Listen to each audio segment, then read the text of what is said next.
Assalamualaikum warahmatullahi wabarakatuh. Kami dari kelompok 6 Manajemen Humas Offering A3A yang diampu oleh Ibu Jumjum Nurbenti SPD MPD dan Ibu Dr. Rohmawati SPD MPD. Kami akan mempresentasikan materi mengenai teknik-teknik hubungan lembaga pendidikan dan masyarakat. Sebelumnya, perkenalkan anggota kelompok kami. Yang pertama, ada Aam Nora Arlanda, kemudian saya sendiri, Arfia Lestari Putri, kemudian ada Aziza Tunisa, dan yang terakhir, Eriela Rohmatul Hidayanti. Untuk materi yang pertama akan dibacakan oleh rekan saya, Eriela Rohmatul Hidayanti.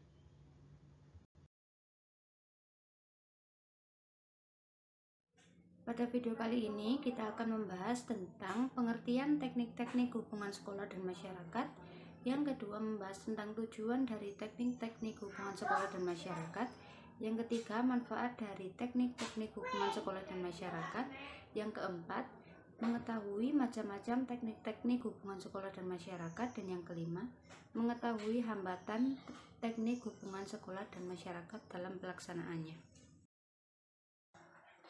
Berlanjut pada pengertian teknik-teknik hubungan sekolah dan masyarakat, Dewi tahun 2016 menyebutkan bahwa teknik ialah sekumpulan unsur yang saling berkaitan yang dilakukan dalam rangka pencapaian tujuan yang diinginkan.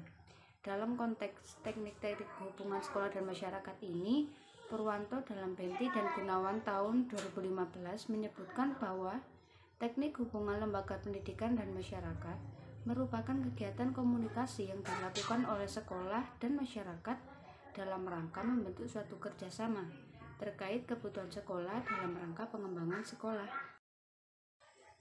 Adapun tujuan dari dilakukannya teknik-teknik hubungan sekolah dan masyarakat ini yang pertama yaitu meningkatkan pengertian masyarakat terkait pentingnya pendidikan dan meningkatkan mutu kehidupan masyarakat. Yang kedua, menumbuhkan rasa semangat dan antusias masyarakat dalam membantu dan memajukan sekolah dan juga masyarakat. Yang ketiga, mengembangkan dan meningkatkan pembelajaran serta pertumbuhan dari para peserta didik. Yang keempat, memahami kebutuhan masyarakat dengan disesuaikan dengan kemampuan sekolah. Yang kelima, memajukan program-program yang sedang dijalankan sekolah. Dan yang keenam, menumbuhkan kreativitas dan dinamika di antara sekolah dan masyarakat agar tercipta suatu hubungan yang dinamis dan juga kreatif. Selanjutnya, saya Arfia Lestari Putri akan menjelaskan materi mengenai manfaat teknik-teknik hubungan sekolah dan masyarakat. Menurut Pidarta dalam Benti dan Gunawan 2015, ada 4 manfaat. Yang pertama, untuk memudahkan proses pengadaan sarana dan prasarana bagi sekolah. 2. Memudahkan proses perencanaan pengembangan sekolah. 3. Menciptakan suatu jalinan hubungan silaturahmi yang rukun dan harmonis. Yang terakhir, terlaksananya program sekolah. Teknik-teknik hubungan sekolah dan masyarakat menurut Himnes dalam Indra Fahrudi 1994 dapat dibedakan menjadi 4. Yang pertama, pertemuan kelompok atau group meeting. Yang kedua, teknik tatap muka atau face to face. Yang ketiga, teknik observasi dan partisipasi atau observation and participation. Dan yang terakhir, teknik surat menyurat atau the written word. Yang pertama adalah teknik pertemuan kelompok atau group meeting. Merupakan teknik yang biasa dilakukan dalam bentuk discussion meeting atau pertemuan dan diskusi, fact meeting, bertemu fakta, work and play atau bekerja sambil bermain, seminar, lokakarya, sarasehan, dan sebagainya. Pada umumnya melibatkan guru, staf tata usaha, tokoh masyarakat, staf dari instansi yang berkaitan dengan penyelenggaraan pendidikan, pengguna lulusan, guru atau dosen dari lembaga pendidikan lain, dokter, dan sebagainya. Ragam unsur atau pihak yang dilibatkan biasanya disesuaikan dengan tema yang akan dibahas.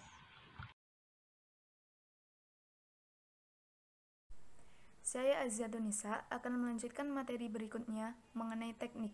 Teknik yang kedua yaitu teknik tatap muka atau face to face. Merupakan teknik yang dilakukan secara individual antara pihak sekolah dengan masyarakat. Menurut Suryo Subroto dalam Benti dan Gunawan 2015, kegiatan pada pertemuan tatap muka ini biasa dilakukan dengan home visit atau kunjungan rumah, dan reporting and participation atau laporan kepada orang tua atau masyarakat mengenai perkembangan anak didiknya.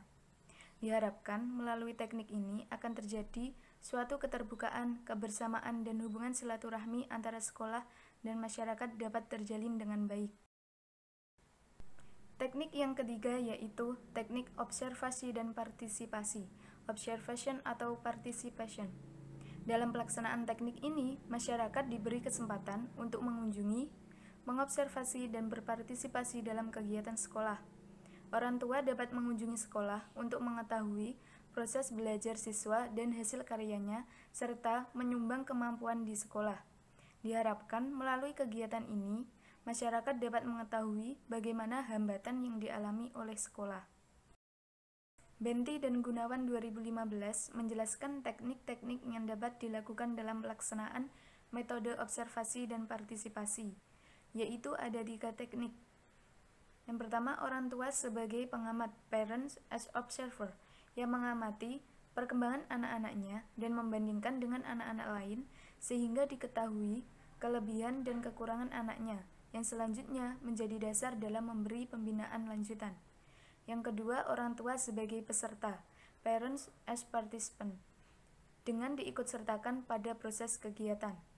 Dan yang ketiga, ibu pembantu kelas, role mother, yaitu dengan menyediakan satu perwakilan orang tua siswa yang nantinya membantu guru di dalam mengajar. Baik, saya Amnor Aranda akan melanjutkan presentasi surat menyurat atau the written word. Merupakan salah satu teknik yang sering digunakan dengan alat komunikasi karena dirasa mudah dan dapat dilakukan sewaktu-waktu. Adapun cara lain dapat berupa telepon, internet, faksimil, email, dan sebagainya. Partisipasi masyarakat dalam penyelenggaraan pendidikan menurut masyarakat dalam Benti dan Gunawan 2015 dapat dilakukan melalui pemberian layanan masyarakat, program pemanfaatan alumni sekolah, masyarakat sebagai model, open house, pemberian kesempatan pada masyarakat, dan lain-lain. Kegiatan eksternal dan internal. Kegiatan eksternal ialah kegiatan yang dilakukan sekolah ditujukan pada masyarakat, dapat dilakukan secara langsung maupun tidak langsung. Adapun kegiatan eksternal secara tidak langsung dapat dilakukan dengan satu pameran, yang kedua seminar dan konferensi, yang ketiga laporan, yang keempat kegiatan khusus dalam humas. Kegiatan internal. Kegiatan internal ialah kegiatan yang dilakukan sekolah ditujukan pada warga sekolah, dilakukan secara langsung melalui yang pertama hari ulang tahun sekolah, yang kedua pembina konseling oleh bagian BK, yang ketiga peringatan hari besar nasional dengan upacara bendera, yang keempat kegiatan pembelajaran secara berkelompok. Hambatan-hambatan teknik hubungan sekolah dan masyarakat. Kurangnya pemahaman masyarakat tentang pendidikan, komunikasi yang terhambat dan tidak profesional, tidak lanjut program kerja yang tidak berjalan optimal, pengawasan yang tidak terukur.